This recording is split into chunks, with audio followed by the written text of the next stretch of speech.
Welcome! In front of me I have GARMIN Forerunner 935 and I'm gonna show you how to change the time on this watch. First we need to open the menu, and to do it press and hold the up button. After the menu opens, you can use the up and down buttons to scroll through it. Now scroll down, select the settings option, and once you select it, press the start button to enter the settings. Now scroll through the settings by using the up and down button. Find the system option, select it, and then press the start button to enter.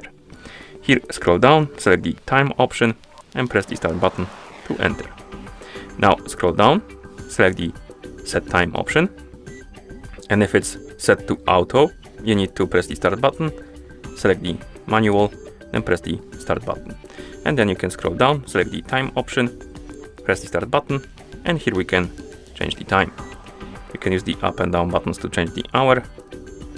Then you can press the start button, change the minutes, then press the start button and change the AM and PM. And once you're done, press the start button a couple of times to confirm. And as you can see, the time changed. If you go back to watch face, you will see it applied. Okay, and that's how you change the time on this watch. Thank you for watching. If you found this video helpful, please consider subscribing to our channel and leaving the like on the video.